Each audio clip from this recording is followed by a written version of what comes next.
नमस्कार। हम सबकी जिंदगी में ना एक ऐसा सफर जरूर आता है जो हमें असल में खुद से मिलाता है। ये एक पर्सनल ग्रोथ और सेल्फ डिस्कवरी की यात्रा है। तो चलिए आज इसी सफर पर निकलते हैं।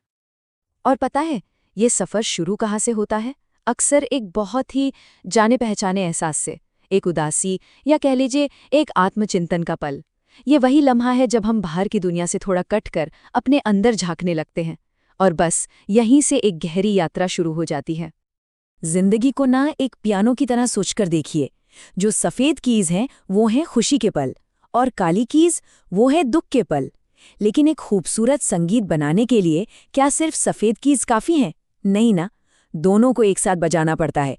सच तो ये है कि खुशी और दुख यही दोनों मिलकर जिंदगी का संगीत बनाते हैं। तो इस सफर का पहला पड़ाव है जीवन का ये आरंभिक एहसास। यहीं से हमारी यात्रा शुरू होती है, इस समझ के साथ कि सुख और दुख दोनों ही इसका हिस्सा हैं। अब आते हैं दूसरे पड़ाव पर, कर्म और आचरण का नियम। मतलब वो नियम जो इस पूरी यात्रा को एक तरह से कंट्रोल करते हैं, चाहे वो हमें दिखें या न दिखें। ये है कर्म का सिद्धांत, एक ऐसा नियम जिससे कोई नहीं बच सकता। हमारे काम अच्छे हों या बुरे, उनका फल हमें मिलना ही मिलना है। बिल्कुल वैसे ही जैसे एक पेड़ पर फल अपने सही समय पर ही आते हैं, हमारे कर्मों का नतीजा भी सही वक्त पर हमारे सामने आ ही जाता है। तो सवाल ये उठता है कि अगर हर काम का फल मिलना तय है, तो हमें अपने काम करने कैसे चाहिए? इसका हमारे एक्शंस के लिए क्या मतलब है? तो कर्म का सबसे सरल गाइड क्या हो सकता है? एक बहुत ही बुनियादी सा नियम है। अगर किसी का भला नहीं कर सकते तो कोई बात नहीं, पर कम से कम उसका बुरा तो बिल्कुल मत करिए। ये बहुत सिंपल सी बात है, पर बहुत गहरी है। कर्म के अलावा ना एक और अंदरूनी नियम है, वो है क्रोध, गुस्सा। एक ऐसी सेल्फ डिस्ट्रक्टिव शक्ति है जो जीती हुई बाजी को भी हरवा सकती है। सोचिए, इंसान जीत के बिल्कुल करीब हो और गुस्सा उसे हार के रास्ते पर ले जाए। ये हमारे ही खिलाफ काम करता है।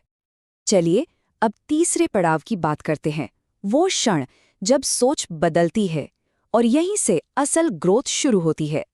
इस मोड़ पर आकर ना खुशी की परिभाषा ही बदल जाती है। गोल ये नहीं रहता कि सब कुछ परफेक्ट हो, बल्कि गोल ये बन जाता है कि मुश्किलों के बावजूद हम जीना सीख लें। सच्ची खुशी दुखों के न होने में नहीं, बल्कि उनके ऊपर उठकर जीने की कला में है। और यहीं से आगे बढ़ने की हिम्मत मिलती है। हर बड़ा बदलाव, हर कामयाबी पहले एक सपने से ही तो शुरू होती है। एक अलग, एक बेहतर हकीकत की कल्पना करना। सच कहूं तो यही तो पहला और सबसे जरूरी कदम है। पर एक सवाल है जो हम सबको रोकता है, वो है असफलता का डर। यही तो वो दीवार है जो अक्सर हमारे और हमारे सपनों के बीच खड़ी हो जाती है ना? लेकिन इस डर को देखने का एक और नजरिया भी है। दुनिया के ज्यादातर महान लोगों को उनकी सबसे बड़ी सफलता कब मिली? उनकी सबसे बड़ी असफलता के ठीक एक कदम बाद। तो असफलता अंत नहीं है, बल्कि शायद सफलता से ठीक पहले वाला पड़ाव है। तो याद रखने वाली बात यह है कि कोई भी मुश्किल आखिरी नहीं होती। हर चुनौती अपने साथ उसे पार करने का कोई ना कोई रास्ता जरूर लेकर आती है। बस हमें उसे खोजने की जरूरत होती है। और इन सब पड़ावों को पार करके हम पहुंचते हैं अपनी मंजिल पर। चौथा और सबसे अहम पड़ाव, स्वयं के प्रति सच्चा मार्ग। तो अब जब सब कुछ समझ लिया है, एक बड़ा सवाल सामने आता है कि आगे का असली रास्ता आखिर है क्या? यही इस पूरी यात्रा का निचोड़ है। खुद के प्रति सच्चा होने का मतलब अक्सर उस रास्ते पर चलना होता है जो समाज के बनाए नियमों और उम्मीदों से अलग हो। इसके लिए हिम्मत चाहिए, अपनी राह खुद बनाने की हिम्मत, भले ही वो दूसरों से बिल्कुल अलग क्यों न हो। और ये जो अलग रास्ता है ना, ये हमें सिखाता है कि हम खोखले रीति रिवाजों पर सवाल उठाएं और अपना ध्यान उन चीजों पर लगाएं जो असल में मायने रखती हैं। मतलब दिखावे से ज्यादा सार को, असलियत को चुनें। चलिए इसे एक बहुत सीधे से उदाहरण से समझते हैं। सच्ची भक्ति क्या सिर्फ मंदिर जाने या व्रत रखने में है?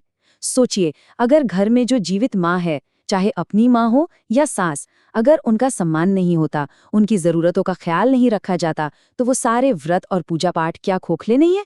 सच्ची पूजा तो नारी के हर रूप का आदर करने में है। यही सार को चुनना है। तो अंत में ये पूरी यात्रा एक सवाल पर आकर रुक जाती है।